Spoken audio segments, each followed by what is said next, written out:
So let me begin with a recall that if we have a power series, uh, where if this has positive radius of convergence,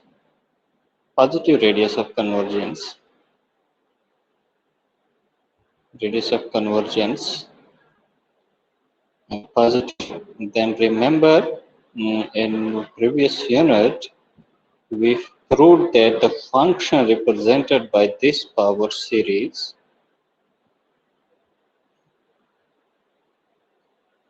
is analytic in the disk of convergence. The disk of convergence. Taylor's theorem is a converse to this. That if you have an analytic function in an appropriate domain, then you can write that function as a power series about some point in that domain. That is what the content of the Taylor's theorem is.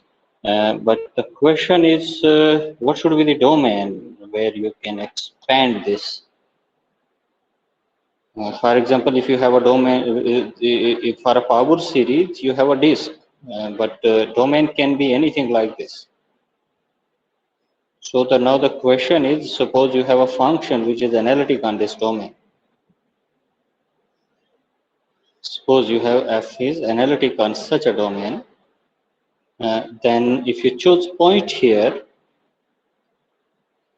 then the question is, when you say that Taylor's theorem will give you a power series expansion of function about this point z naught, but once you write the function fz in terms of power series about this point, then you have two entities at the same time to hold. One is you have function fz, which you know that is analytic on this entire domain D, but on the right hand side you have the power series. Uh, you have the power series. Remember, I'm just assuming that Taylor's theorem hold. We can do this thing. I haven't proved yet the Taylor's theorem. And the right hand side, when you have this power series, and what is associated with power series? Associated with power series is a radius of convergence. So, and radius of convergence makes you to draw a disk, and this disk can be anything. It has all the possibilities. This disk might cross the boundary of the domain as well, and this disk might be smaller, and it might sometimes it is also possibility that this disk might contain whole of the domain D. So there are several possibilities. Now the question is the general question that you have to keep in mind, that if you choose another point here in this domain, then Taylor's theorem will say that again, because you have a function analytic there in a certain disk, then again function will have another power series expansion here, and it will have another kind of power series expansion about this point here, but the same function has two different power series expansions but at different disks of convergence. So this needs to be kept in mind when we will be using the Taylor series expansion. And let's come to the first smaller disk. When we will have this kind of situation where the disk of convergence of the power series goes outside of the domain, it is possible that maybe the function f that you are expanding in terms of power series is not defined at all outside the domain D. But power series has its domain, its own domain of convergence. So then what is the difference here? The difference to understand here is that you have this power series is itself a certain function. F is a given function. Taylor series says that over this part where you have function analytic, over this part you have these two functions equal. These two functions holds the equality. But in general, it is not possible that if you take a one single point in a domain and you say that, okay, I will be able to draw a disk which engulfs whole of the domain. This is not always possible. Maybe in some situations, and not in some situations. In mostly the subtle example that you have is the function, the entire function. There the domain is entire complex plane sheets. There you will not have this kind of smaller disks where you will have to bother about कि disk domain से बाहर जाएगी या domain के अंदर. ठीक है, this will be the situation. But to prove this theorem, we will state it in a slightly different form, because to just not to get into these ambiguities, we will take F to be analytic instead of an arbitrary domain. We will consider F to be analytic on a disk, so that F has power series expansion about that particular disk, so that radius of convergence of the corresponding power series becomes at least the radius of the given disk. So then the way to state this Taylor's theorem is that suppose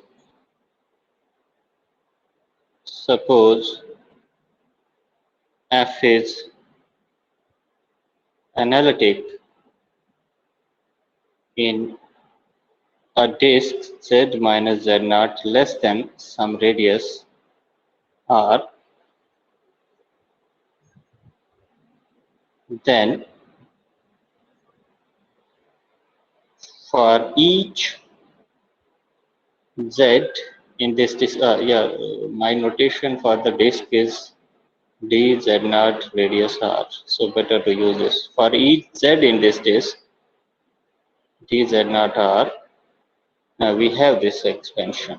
F of z can be written as, in terms of the power series n from 0 to infinity, some constant a n z minus z naught to power n. Okay, this is for each points in this disk. It has it. That means when I say that f of z is equal to this thing, that means it means that the series is convergent, because f of z is a finite complex number. It's an analytic function, and we have a very special formula for these coefficients also. The formula that you might have seen in power series also, when we proved that a power series represents an analytic function, the same thing holds here. It is nth derivative of f at z naught over n factorial. So this is the context. We have an analytic function. I have to write this analytic function. I have to expand this analytic function about z naught in a power series, and this power series is known as a Taylor's series. So again, you will see the strength of Cauchy integral formula here. Cauchy integral formula will be fully utilized here. So how do we going to write the proof? You have this disk. Here you have the function given. The function is analytic on this disk.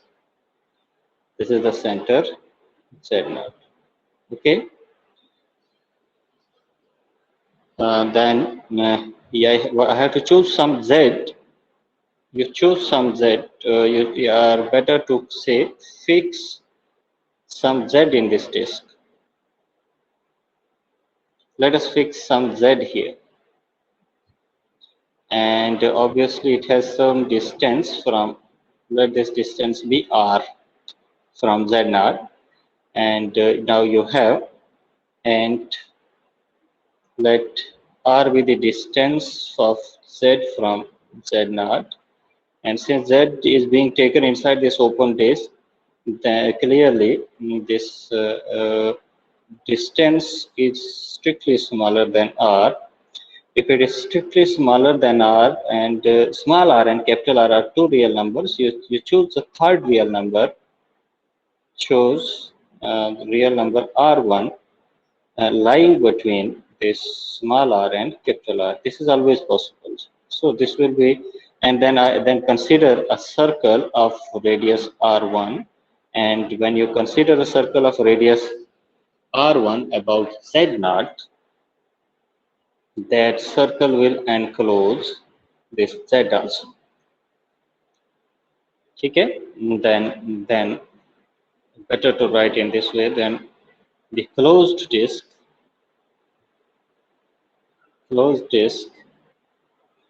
D Z dot R1 is closed disk का closure भी मैं साथ में देता हूँ, is contained in the given domain, the disk where the function is analytic.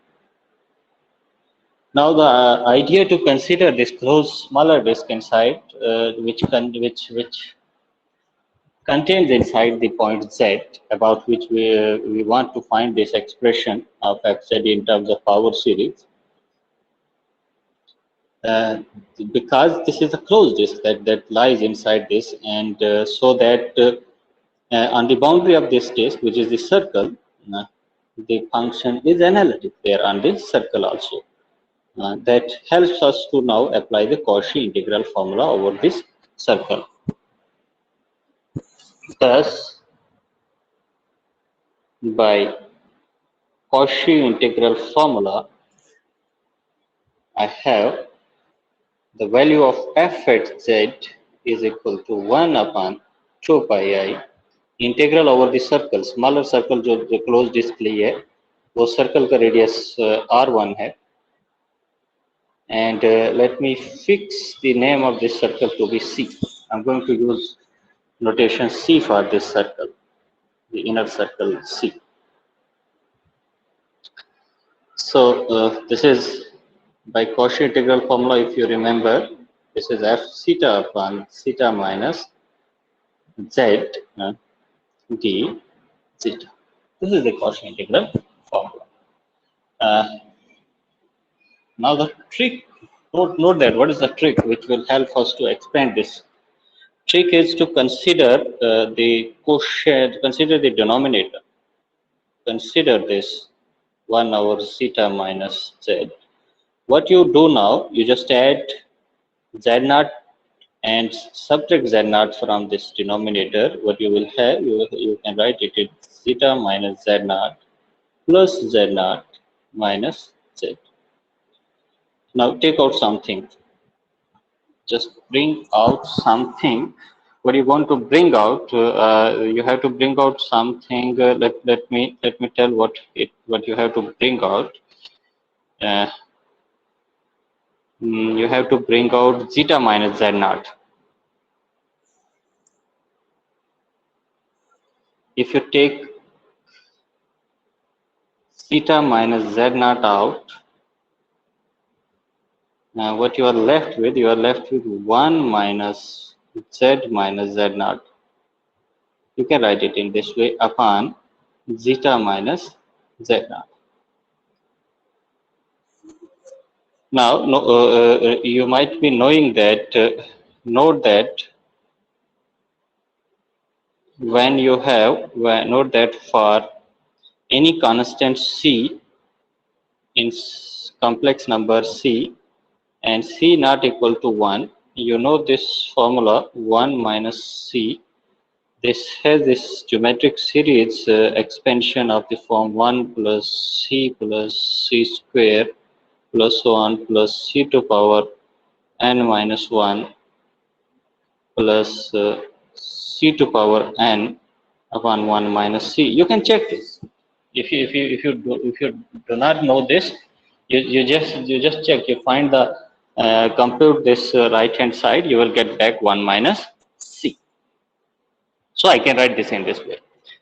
So what is going to be c for me here? C for you is this number. If you keep this c to be this number and then use this 1 upon 1 minus c formula in this expression, you will get, therefore, this thing 1 upon, which was zeta minus z, it comes out to be 1 upon zeta minus z naught. Expansion करो आप c की, तो about what is c? C is z minus z naught upon zeta minus z naught.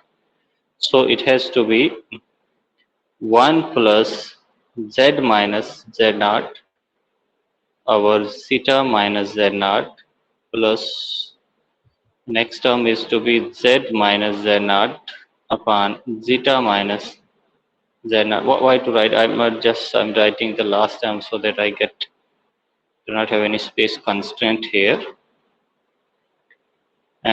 Plus so on, I will have z minus z naught power some n minus 1 upon zeta minus z naught to power n minus 1 plus the last term has to be 1 upon it has to be c. What is c? C is z minus z naught upon zeta minus z naught upon 1 minus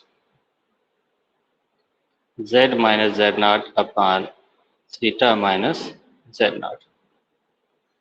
Let us make it much simpler. Or what I need this to multiply with fz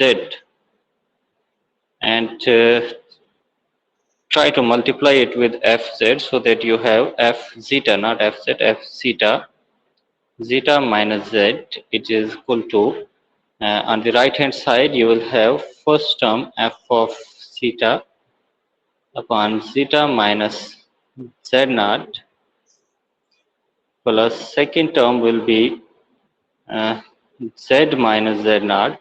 You keep it separate and you keep it f of zeta upon the power in the denominator will be now 2 zeta minus z naught square because you are multiplying at the same time zeta minus z naught also plus so on, and here you will have z minus z naught to power n minus 1 f of zeta upon in numerator the power will be now zeta minus z naught to power n, and the last term, let me call this last term as a number r n zeta because z and z naught are fixed. So what is r and zeta? Let me calculate it here and then write it in a simpler form where not yet. Let's not write this r and z yet. Let's give, because again otherwise I will have to introduce another notation that will become only notations. So simplify it. You have power z minus z naught to power zeta upon z minus zeta naught has power n here, and in numerator if you see in the numerator what you will have denominator a common LCM, you will have zeta minus z naught, and if you simplify this what will be the denominator now, zeta minus z naught minus z plus z naught, you will have zeta minus z naught. So in denominator you will have one expression, let me keep f of zeta, and another expression it will be zeta minus z naught, and zeta sorry, it is zeta minus z only, but let's write zeta minus z naught, but it will have power. What will be the power? Power will be n minus 1. No, it will not be n minus 1. I have to expand this again just not to get into trouble. Let us first calculate this expression. What is this thing? This is z. This is z minus z naught upon zeta minus z naught to power n into, in numerator you will have zeta minus z naught in the denominator, and you will have zeta minus z. So power will be reduced. Okay, you will have this z minus z naught to power n, and in the denominator you will have zeta minus z into zeta minus z naught to power n minus 1. Yeah, this is what I'm going to write here. So better to write it z minus z naught to power n first, and then write f of zeta, our zeta minus z into zeta minus z naught to power n minus 1. Is it okay? Yes, sir. But just make sure that I have done the correct calculation, because its power is n, and zeta minus z naught has power n. It is in denominator, and from it will go up, it will be zeta minus z power 1, it will be power reduced. Is the calculation okay here, or I have messed up some place?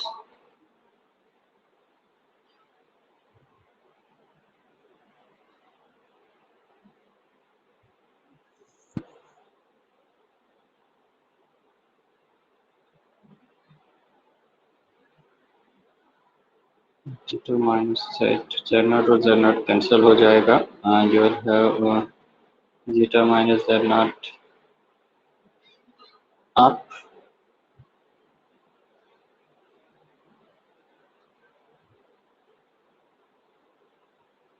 I think I have chosen what is, yes. Okay, let's keep it this way. If we will have a trouble, we will adjust things. We will come back and see what has gone wrong.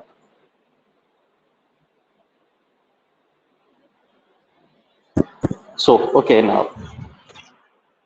So the next step, what is the next step? Let us remove this thing now. Next step is to integrate this and multiply with 2 pi I. Integrate and multiply with 2 pi I. Integrate each term in this equation. Integrate our contour C. C is the circle under consideration that we have drawn inside the original disk. Our C, and multiply by 1 upon 2 pi I. What you get, you will have this integral. On the left hand side, you will have f of z equals to, first on the right hand side, you will have integral over 1 upon 2 pi I. It will be over C, it is f of zeta minus z, but this is f of z by definition, this is f of z. So on the right hand side, now you will have integral 1 upon 2 pi I, integral over C, it will be f of zeta upon zeta minus z naught d zeta, plus second term, you don't have anything to do with z minus z naught, you bring it out, these are constants, variable is zeta now, integral over 1 upon 2 pi I C, it is f of zeta upon zeta minus z naught square d zeta, so on. Let me write the last term. I need to write at next page. The last term is plus 1, not the last, second last term is z minus z naught to power n minus 1, and it is 1 upon 2 pi I integral over C, and it is f of zeta upon zeta minus z naught to power, it is n plus 1 d zeta. It is, yes, it is n plus 1. Last term, it is, no, sorry, it's n, because it is n power n minus 1, so it's only n. It is only n. And the last term, let me now write that to be Rn zeta, where Rn zeta into, let it be only Rn. What is Rnz? Where Rnz is now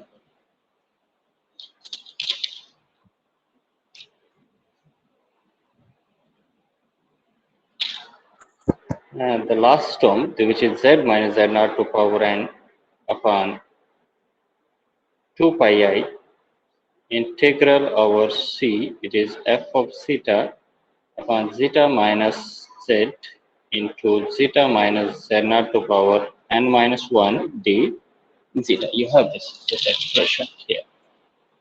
Is it okay? Yes, sir. Yes, sir. But still, I believe we are not doing correct way. Somewhere I have written. Let me calculate again this just for checking.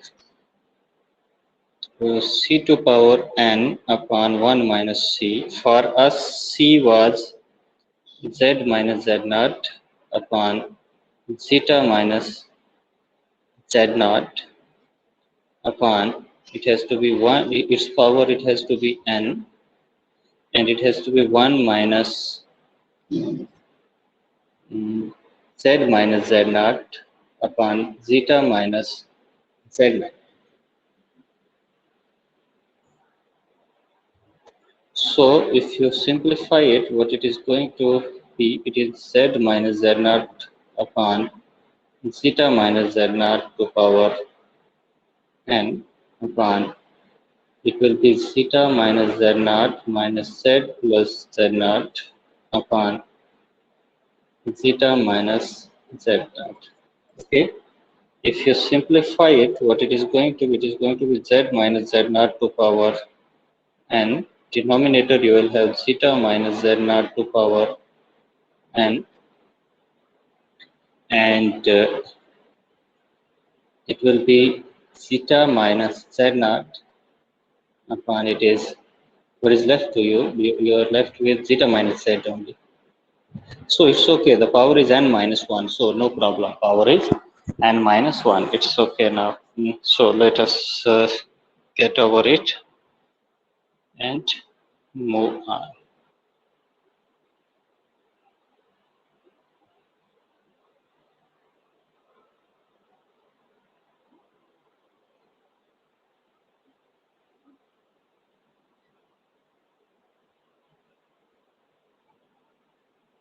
Okay, this is the estimate R and Z. This you may call it as an error term. Also, we have to show that this error term goes to 0 as n goes to infinity. But now note that if you remember the Cauchy integral formula for derivatives, which can be applied over f on the circle C, and by Cauchy integral formula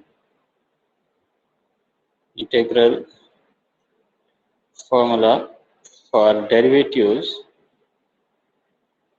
you remember that nth derivative of any function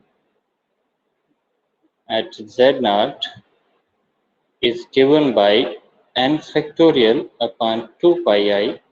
Thus, let's take the circle C. It is f of zeta upon zeta minus z naught to the power n plus 1 d zeta.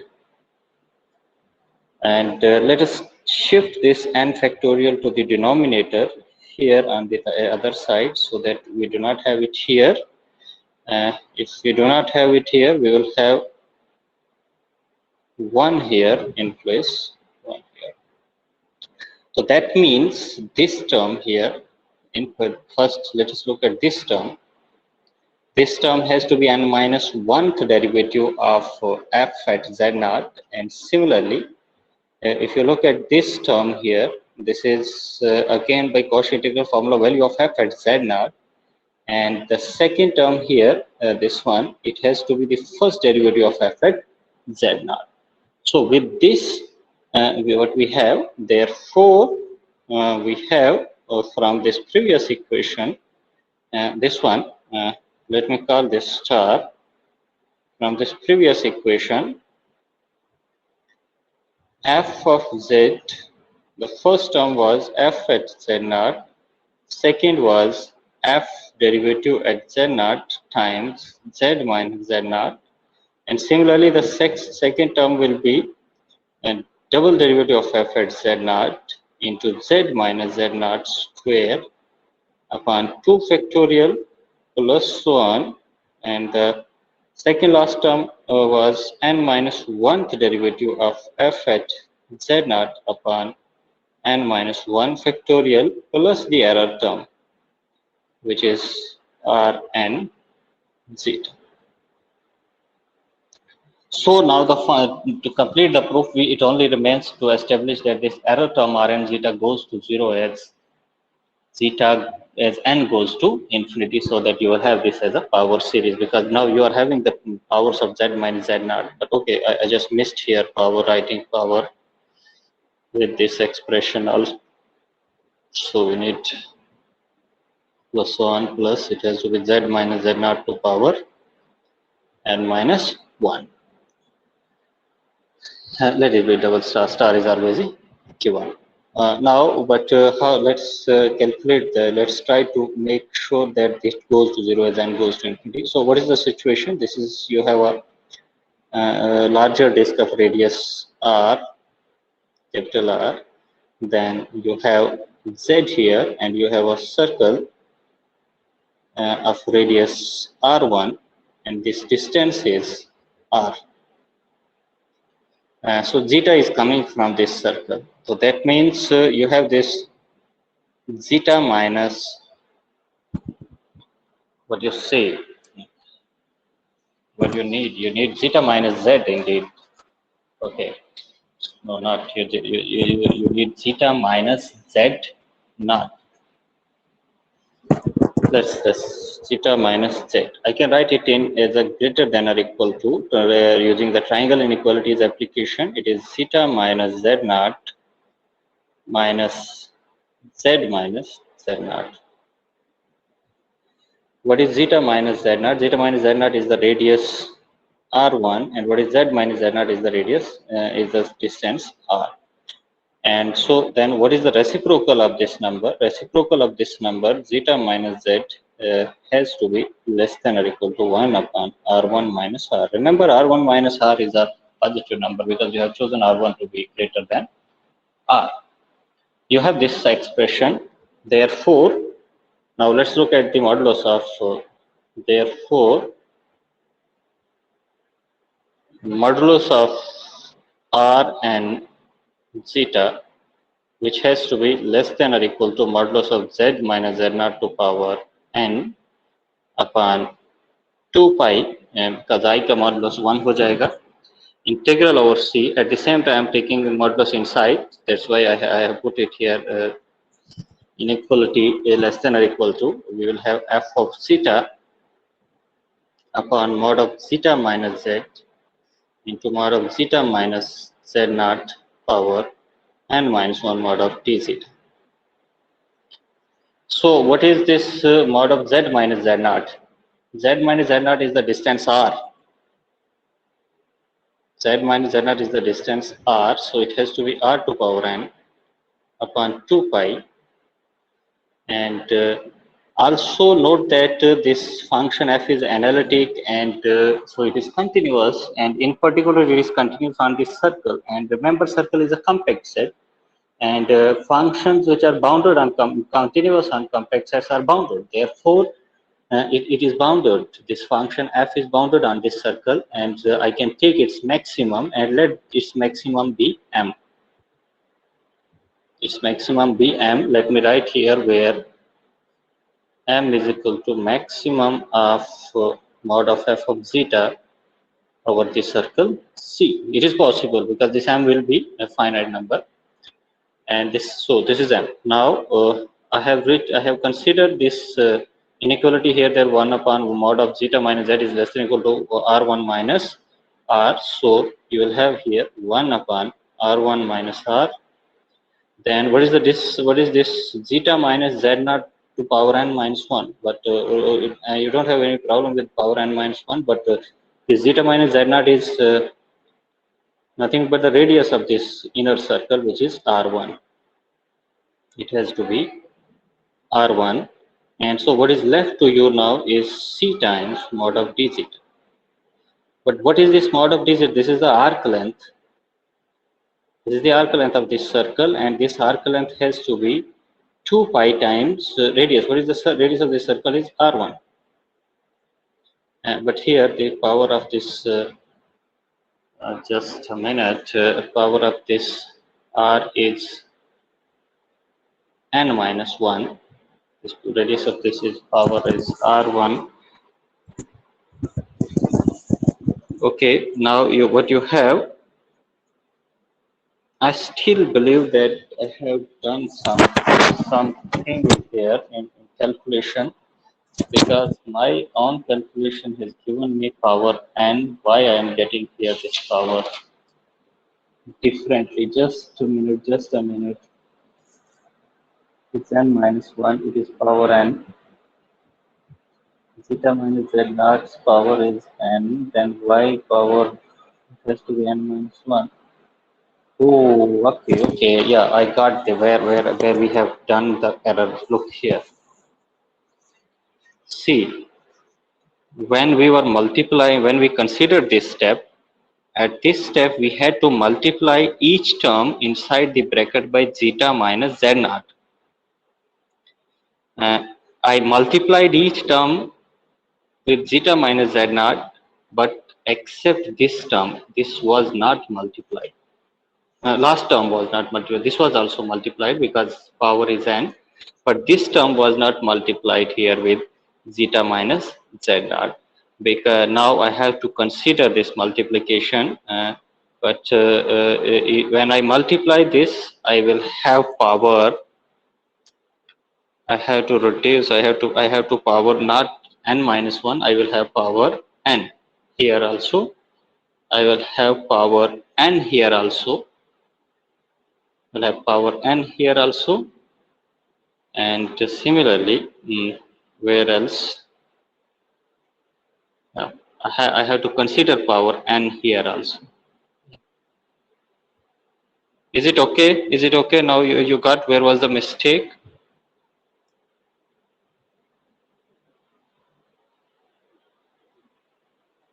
Can you hear me? Yes, sir. Yes, sir. So it's done now. It's okay. Now here, instead of power n minus 1, I have to consider power 1 upon r1 to power n, and this, which is the arc length of this circle, which has to be 2 pi I times the radius, and so this comes out to be, let me write it here now, it comes out to be 2 pi will cancel with the 2 pi. What you are left with, I can write it r upon r1 minus r into m, and r1 in numerator and r1 to power n in denominator will reduce its power by 1. So I can write it r upon r1. R को मैंने एक को अलग रखा है, so that its power with power I am having n minus 1, denominator में n minus 1 है, तो total n minus 1. ठीक है जी. So this is the estimate. So final estimate what you have, finally you have mod of Rn zeta is less than or equal to, this is a constant quantity, r upon r1 minus r m times r upon r1 to power n minus 1. ठीक है. Now note that what you have r is strictly less than r1, so it means that r upon r1 is less than 1, and if it is less than 1, you know this sequence, this goes to 0 as n goes to infinity. If it goes to 0, it implies that the modulus of this Rn zeta goes to 0 as n goes to infinity. Hence, we must have, what do we have? We have f of z is equal to summation f of z naught plus z minus z naught to power just 1, derivative of f at z naught plus z minus z naught square power double derivative at z naught upon 2 factorial plus so on. You will have some nth derivative at z naught and upon z minus z naught to power, no sorry, in denominator you will have n factorial, and it has to multiply with z minus z naught to power n plus so on. Because look at this equation. Look at this equation here now. You have this. You have already this expansion, this series, and now what you just found, if you take n to be large and large, this error term goes to zero. That means this fz then converges to this series, where this series, this series, the here Rn. If you take out Rn, what is this? This is the partial sum. This one is the partial sum of this power series that I have written here. That means it converges to this power series. Are in you can write in compact form that f of z is equal to n equal to 0 to infinity nth derivative of f at z naught upon n factorial into z minus z naught to power n, and this is true for every z minus z naught less than r, and this is what is was required for us. Do you have any questions? Do you have any point to stress on again? बोलिए.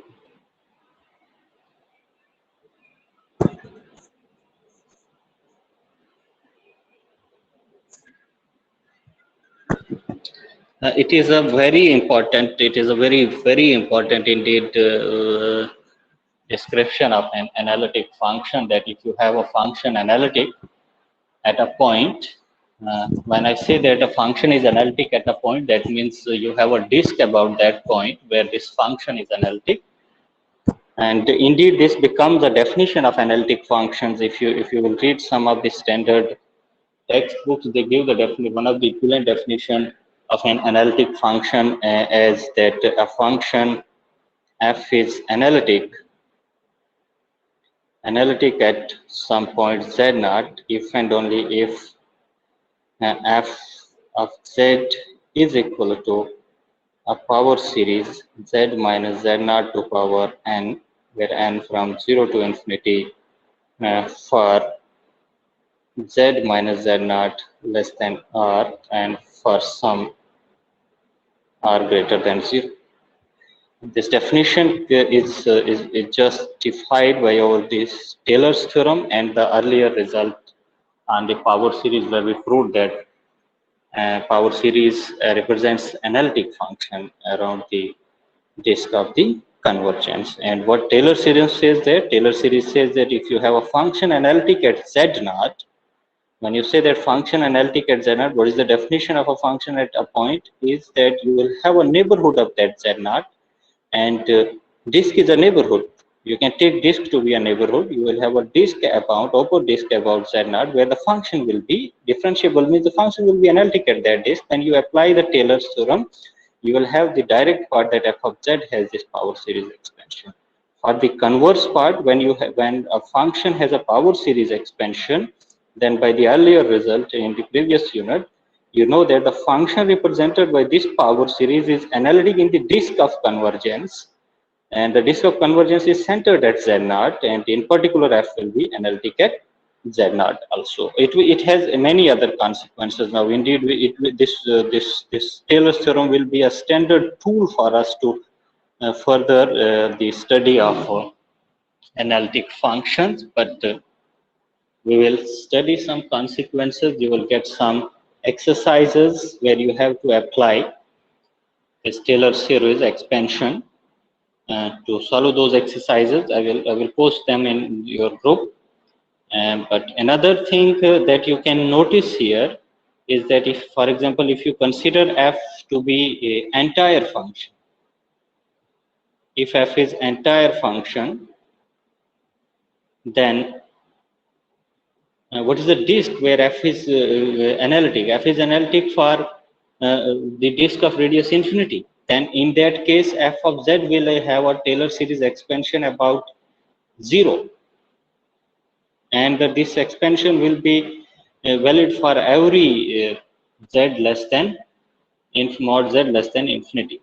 But how do I get mod z less than infinity? So the disk of convergence here will be infinity. But how do we know this? Indeed, for arbitrary, if f is analytic, let me write it analytic in domain D, and if you take z naught to be in domain D, then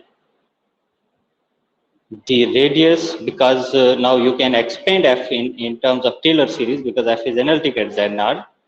This is a domain. You can expand this function about some disk.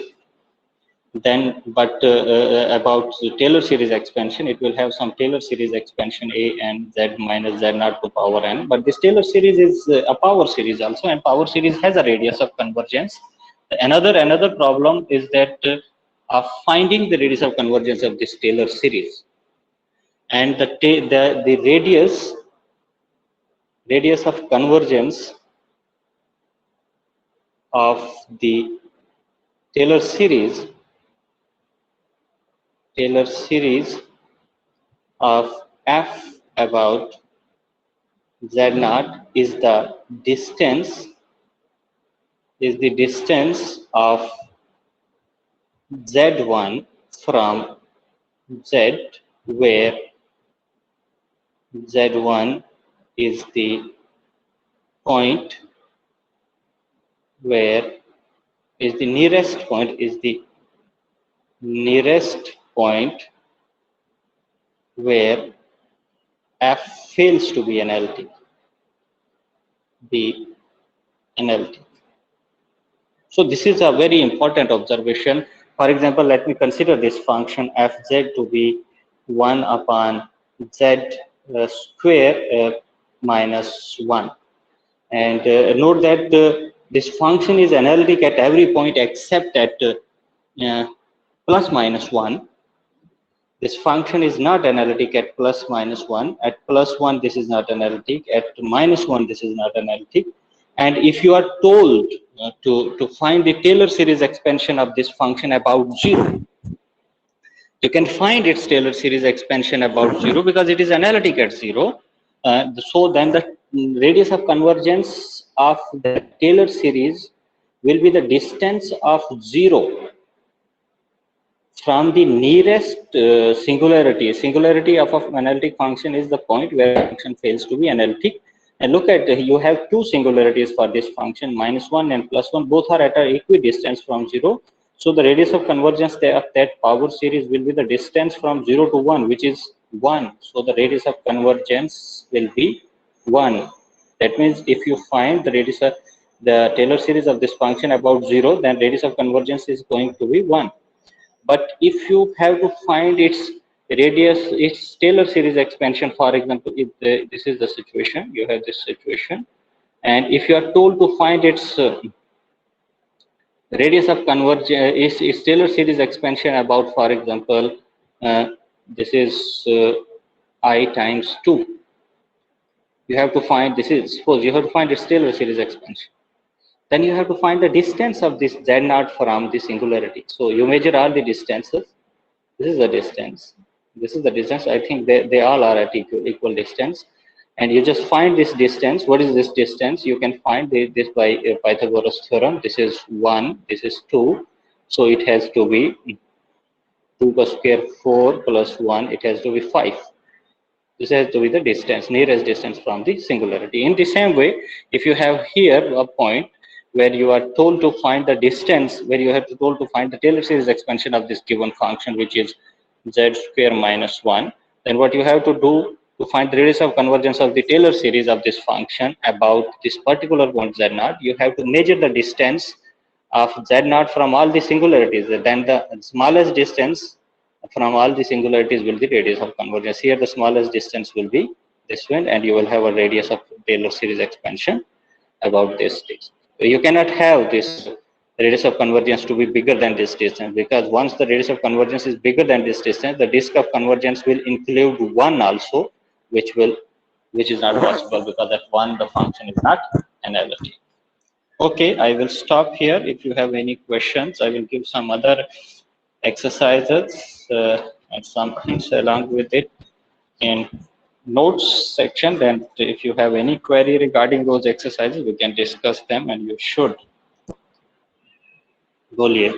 If you have regarding this lecture, you can talk, and regarding exercises, you can discuss in group or tomorrow's lecture.